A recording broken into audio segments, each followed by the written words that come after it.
Chapter 17. Elizabeth's impatience to acquaint Jane with what had happened could no longer be overcome, and at length resolving to suppress every particular in which her sister was concerned, and preparing her to be surprised, she related to her the next morning the chief of the scene between Mr. Darcy and herself.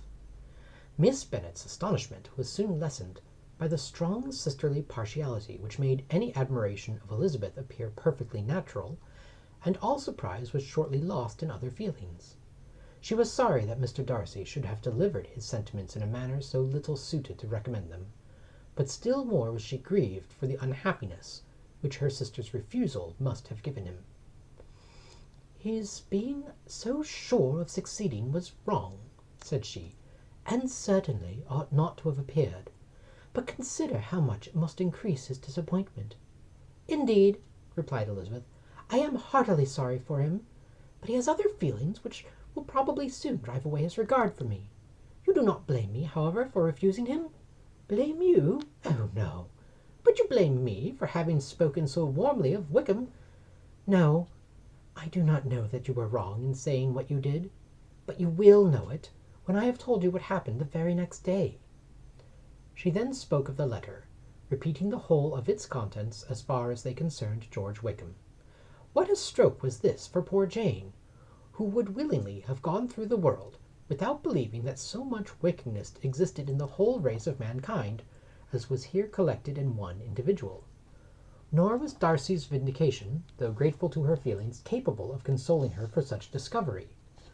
Most earnestly did she labor to prove the probability of error, and to seek clear one without involving the other. "This will not do," said Elizabeth. "You will never be able to make both of them good for anything. Take your choice, but you must be satisfied with only one. There is but such a quantity of merit between them, just enough to make one good sort of man, and of late it has been shifting about pretty much. For my part, I am inclined to believe all Mr. Darcy's, but you shall do as you choose." It was some time, however, before a smile could be extorted from Jane. "I do not know when I have been more shocked," said she. "Wickham so very bad! It is almost past belief. And poor Mr. Darcy! Dear Lizzie, only consider what he must have suffered. Such a disappointment, and with the knowledge of your ill opinion too, and having to relate such a thing of his sister. It really is too distressing. I am sure you must feel it so. Oh no, my regret and compassion are all done away by seeing you so full of both. I know you will do him such ample justice that I am growing every moment more unconcerned and indifferent. Your profusion makes me saving, and if you lament over him much longer, my heart will be as light as a feather. Poor Wickham! There is such an expression of goodness in his countenance, such an openness and gentleness in his manner. There certainly was some great mismanagement in the education of those two young men. One has got all the goodness, and the other all the appearance of it. I never thought Mr. Darcy so deficient in the appearance of it as you used to do, and yet I meant to be uncommonly clever in taking so decided a dislike to him without any reason. It is such a spur to one's genius, such an opening for wit to have a dislike of that kind. One may be continually abusive without saying anything just, but one cannot be always laughing at a man without now and then stumbling on something witty. Lizzie, when you first read that letter, I am sure you could not treat the matter as you do now." "Indeed, I could not. I was uncomfortable enough. I was very uncomfortable, I may say, unhappy, and with no one to speak to of what I felt, no Jane to comfort me, and say that I had not been so very weak and vain and nonsensical as I knew I had. Oh, how I wanted you! How unfortunate that you should have used such very strong expressions in speaking of Wickham to Mr. Darcy, for now they do appear wholly undeserved." "Certainly, but the misfortune of speaking with bitterness is a most natural consequence of the prejudices I had been encouraging. There is one point on which I want your advice. I want to be told whether I ought or ought not to make our acquaintance in general understand Wickham's character."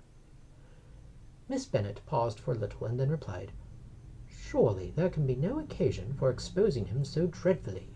What is your own opinion?" that it ought not be attempted. Mr. Darcy has not authorized me to make his communication public. On the contrary, every particular relative to his sister was meant to be kept as much as possible to myself, and if I endeavour to undeceive people as to the rest of his conduct, who will believe me? The general prejudice against Mr. Darcy is so violent that it would be the death of half the good people in Meryton to place him in an amiable light. I am not equal to it. Wickham will soon be gone, and therefore it will not signify to anybody here what he really is.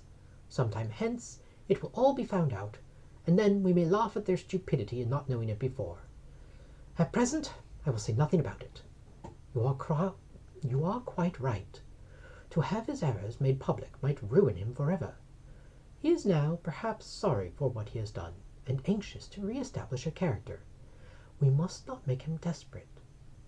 The tumult of Elizabeth's mind was allayed by this conversation. She had got rid of 2 of the secrets which had weighed on her for a fortnight, and was certain of a willing listener in Jane, whenever she might wish to talk again of either. But there was still something lurking behind, of which prudence forbade the disclosure. She dared not relate the other half of Mr. Darcy's letter, not explain to her sister how sincerely she had been valued by his friend. Here was knowledge in which no one could partake, and she was sensible that nothing less than a perfect understanding between the parties could justify her in throwing off this last encumbrance of mystery. "And then," said she, "if that very improbable event should ever take place, I shall merely be able to tell what Bingley may tell in a much more agreeable manner himself. The liberty of communication cannot be mine till it has lost all its virtue." She was now, on being settled at home, at leisure to observe the real state of her sister's spirits. Jane was not happy. She still cherished a very tender affection for Bingley. Having never even fancied herself in love before, her regard had all the warmth of first attachment, and from her age and disposition greater steadiness than first attachments often boast. And so fervently did she value his remembrance, and prefer him to every other man, that all her good sense and all her attention to the feelings of her friends were requisite to check the indulgence of those regrets, which must have been injurious to her own health and their tranquillity. "Well, Lizzie," said Mrs. Bennet one day, "what is your opinion now of this sad business of Jane's? For my part, I am determined never to speak of it again to anybody. I told my sister Philip so the other day, but I cannot find out that Jane saw anything of him in London. Well, he is a very undeserving young man, and I do not suppose there is the least chance in the world of her ever getting him now. There is no talk of his coming to Netherfield again in the summer, and I have inquired of everybody, too, who is likely to know." "I do not believe that he will ever live at Netherfield any more." "Oh, well, it is just as he chooses. Nobody wants him to come, though I shall always say that he used my daughter extremely ill, and if I was her I would not have put up with it. Well, my comfort is, I am sure Jane will die of a broken heart, and then he will be sorry for what he has done." But as Elizabeth could not receive comfort from any such expectation, she made no answer. "Well, Lizzie," continued her mother afterwards, "and so the Collinses live very comfortable, do they? Well, well, I only hope it will last.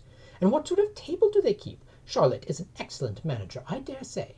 If she is half as sharp as her mother, she is saving enough. There is nothing extravagant in their housekeeping, I dare say." "No, nothing at all." "A great deal of good management, depend on it. Yes, yes, they will not have to take care to outrun their income. They will never be distressed for money. Well, much good may it do them. And so, I suppose, they often talk of having Longbourn when your father is dead. They look upon it quite as their own, I dare say, whenever that happens." "It was a subject which they could not mention before me." "No, it would have been strange if they had. But I make no doubt they often talk of it between themselves. Well, if they can be easy with an estate that is not lawfully their own, so much the better. I should be ashamed of having one that was only entailed on me."